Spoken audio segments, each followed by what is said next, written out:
So I've been asked a specific question about what happens at the moment of a trauma, and at the precise exact moment of a trauma there is the soul whole functioning normally, and then something happens smack. At that point it is rather like a glass shattering or someone dropping a stone into a pond, which is that there are consequences, and these consequences have to be dealt with, and if they're not dealt with then they're going to give rise to the problems that we're familiar with people when they get energy loss. So the idea is that at that exact moment of trauma, the wholeness of that soul will have been so affected that a little piece, or not such a little piece, maybe even rather a big piece, will literally have been broken off, shattered off from the main part. And it's because if you think about it, it's quite obvious really, because if a person has a major event in their life, they're going to have quite a lot of emotional attachment. When you can imagine when it's like someone has a serious accident, for months or maybe even years later, they are talking about it to people. And they're not doing that for no reason, they're doing that for the very reason that they're aware that something got left behind on an unconscious level. So I think this is the best explanation I can give, is that it's felt on an emotional level.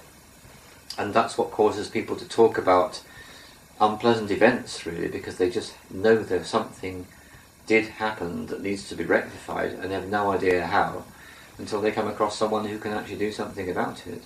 There are occasions when one particular or three particular soul parts are having such an effect on that person that they are literally blighting every aspect of their life. And this is something I come across time and time again with my clients. And what I do more and more in the reports is to focus on particular events, and often they're in a different lifetime. This is very common, to find an event in a different lifetime that is actually covering that person's entire experience of this life. So although we may be talking about thousands, and often we are talking about thousands, sometimes out of those thousands it might be 3 or half a dozen, or sometimes even just the one that is a really crucial issue, which is why over the years the helpers have insisted that I supply the specific information about that lifetime that's helpful to that person. So when I'm doing universal soul retrieval, every single time there are many lifetimes being affected, and sometimes I will just see like a massive parade of images shown really rapid fire, so rapidly I can't take any detail. And this is it. If the person doesn't get any information about a past life, it's because there isn't anything relevant. And so good for you, lucky for you. If it turns out that I do need to give you details about a past life in the report, it's not good news, and the not good news is that past life is still affecting you so drastically, I need to bring it to your conscious awareness. So Dan has this fondness for this example of trauma being like the glass shattering, and then presumably when the person is healed from the trauma, the glass is going to be whole again. Well, the obvious question comes up is, how do you make shattered glass whole? Now, if you know anything about glass making, you know there's a very simple answer. You gather up all the shards, and once the shards are gathered up, you put them into a crucible or a container, and you apply warmth to those shards until they soften and melt. Guess what? It's exactly the same thing as we do. So when we're going off with our unbending intent to locate each and every single lost soul part, not a single shard is left behind, we find the shard, we bring the shard back together with all the others, we then do a translocation to the dimension of peach pink healing light.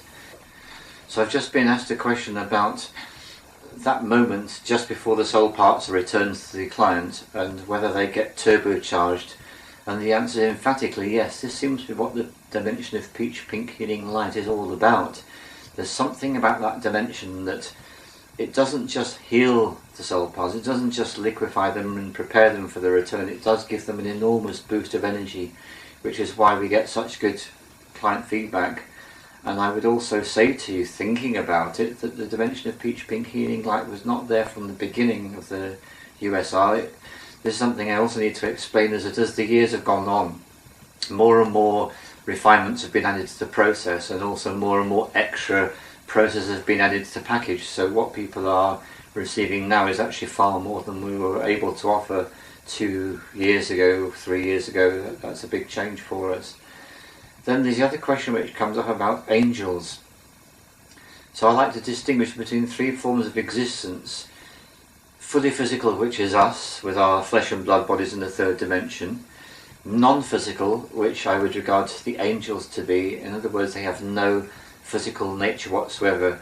If you talk about physical being matter and non-physical being energy, then we say angels are energy beings and we're beings of matter and energy. But to get back to the angels, it's something that I notice is completely outside of my influence, in as much as I have no idea at the start of the session whether angels are going to be involved. And there are times when I can have a succession of clients, and every single time there'll be like a quarry of angels will materialise at a particular point in the process. What they tend to do is they tend to witness. That's a very big thing they do. And other times they feel they want to get more active than just that, and then what they do is they sing, and boy do they sing. It's incredible. When you hear a choir of angels singing, it's not like anything else I've ever experienced in the realm of sound. It takes my breath away every time. So there's no way to know when they're going to do this. My personal feeling is that it is motivated by some kind of a contact that they have with that particular client. And it seems that it could possibly be that some people have got more of an affinity with angels than others, and it seems that some people have definitely got affinity with particular angels. Maybe they are the clients that are going to get the angel treatment. Then there are even the rarer clients who Jesus Christ, the Christ consciousness is very clearly present. Now when Christ consciousness is present, it's not about witnessing and it's not about singing, it's about acting. And so that consciousness becomes part of the team for that particular client, and that particular energy is put in there. There's another character called Saint Germain, one of the saints. Sometimes Saint Germain comes in to work with a particular client. I've had times when Saint Germain's been there every single time for months, then I don't see Saint Germain for maybe 12 months or more, then suddenly back Saint Germain comes because of a particular client's needs. So this is the thing I keep saying over and over again. What amazes me about all this is that I have absolutely no control over any of that and no idea who's going to pop in and when. And it's just a great privilege as the part of the work that makes it so unique, because you're doing universal soul retrieval. You might do 100, they're all going to be different. And that's what's so fascinating about the work. So the dimension of peach pink healing light has one glaringly obvious function to me, which is within an incredibly short space of time, each individual soul part starts to receive its healing, and the healing is seen by the soul part becoming liquid. So that's actually what I watch. I watch these shards turning into liquid, and when the time is ready for them to be returned, whatever particular healing has been done that's necessary, all those liquid parts are gathered together until they form what I see is effectively a huge drop. It's like a huge drop, that kind of shape. And all the thousands or hundreds of soul parts are now enclosed in that drop of liquid. At that point, me and the four helpers form our protective unit around that part. We then translocate out of the dimension of peach pink healing light into the orange room, and I orientate us so that we're exactly above the person's heart centre. As the heart centre opens, so the liquid soul parts just start to flow in there. And it's a process I don't mind going into a little bit more detail about, because it's one of my greatest pleasures. When I see that liquid soul part mix moving into that person's energy body, which looks like a luminous egg full of multicoloured fibres of varying vibrancy depending on how healthy that person is. The healthier they are, the more vibrant are the colours, the more iridescent, the more shimmering. So when those soul parts start to enter into that energy body, it's such a beautiful sight, because I can literally see them percolating all the way through, and no matter how vibrant that energy body is at the beginning of that process, by the time those soul parts have gone in there, so much more vibrant. And it's a really gratifying moment when I see that energy body just scintillating with such brightness.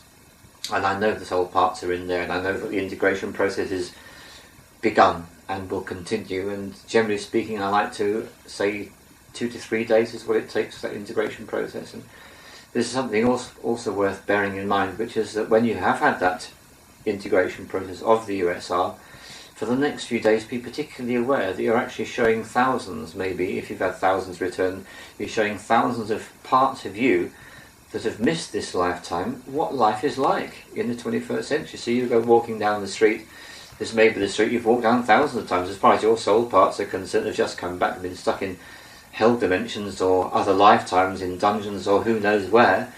Can you imagine how exciting it is to them? They're absolutely over the moon with being able to see what's going on and to have access to your sensorium so they can see and hear and smell and touch and taste. It's a wonderful experience, and so worth in the days after your USR to really give yourself the time to appreciate the mundane, because it might be mundane to you because you might be used to it, but your soul parts are going to be fascinated by every single experience that you have. Even the simple thing as simple as getting into bed or getting out of bed, it's going to be something new for them. So yes, really great.